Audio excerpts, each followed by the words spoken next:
Hello ළමයි කොහොමද ඔයාලට? ඔන්න අද මම හරිම ලේසි එග් බන් රෙසිපි එකක් තමයි ගෙනල්ලා තියෙන්නේ. මේක විනාඩි 10න් වගේ හරිම ලේසියෙන් උදේට අපිට බබාලගේ ටිෆින් බොක්ස් එකට උනත් හදලා දෙන්න පුළුවන්. එහෙනම් අපි බලමු කොහොමද මේක හදාගන්නේ කියලා. මෙන්න මේ වීඩියෝ එකේ පේන විදිහේ දිග බන් තමයි අපිට මේ රෙසිපි එක හදන්න අවශ්‍ය වෙන්නේ. මේවා ඔයාලට කඩේ ගන්නත් තියෙනවා නැත්නම් ගෙදර හදා ගන්නත් පුළුවන්. මම නම් අද පාවිච්චි කරන්නේ කඩෙන් ගතපු ඒවා.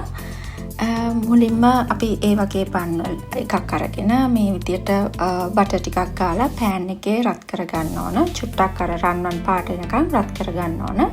අපිට මේ ස්ටෙප් එක අත්හරින්න පුළුවන් අපි ගන්න බන් එක ටිකක් සොෆ්ට් එකට තියෙනවා නම්.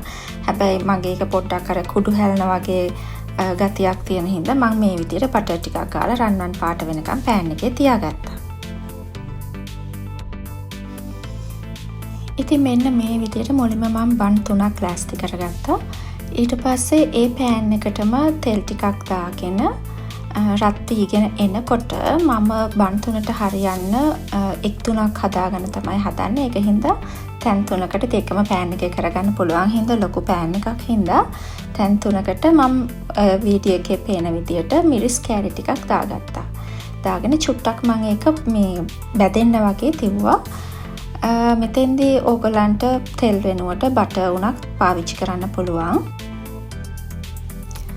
මිරිස් ටික පොඩ්ඩක් බැදුනට පස්සේ මම ඒකට බිත්තර එකතු කරගන්න හදන්නේ.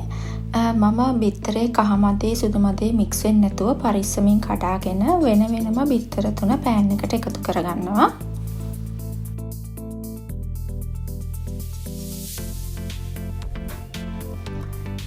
ඊට පස්සේ මම ඒකට රස අනුව ලුණු ගම්මිරිසත් එකතු කරගන්නවා. මෙතෙන්දි මම කියන්න ඕන මම ඇත්තටම කෑලි මිරිස් උනත් හරිම ටිකයි එකතු කරගත්තේ. ඇත්තටම මේකේ නියම රස එන්න නම් ඊට වැඩිය කෑලි මිරිස් එකතු කරගන්න ඕන. ඒ වුණාට මට ගොඩක් සැර කන්න අමාරු හින්දා මම කන තරමට තමයි මෙතෙන්දි කෑලි මිරිස් එකතු කරගෙන තියෙන්නේ. ඊට පස්සේ ඉතින් අඩු ගින්දරේ බිත්තරේ ටිකක් බැදෙන්න දෙන්න තමයි තියෙන්නේ.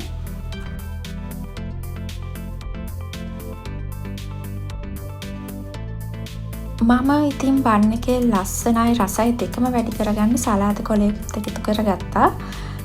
ඔයාලා කැමති නම් ඇත්තටම ඔයගලන්ට තක්කාලි ලුණු වගේ දේකුත් එකතු කරන්න පුළුවන්. එතකොට මේක තව රස වැඩි වෙනවා.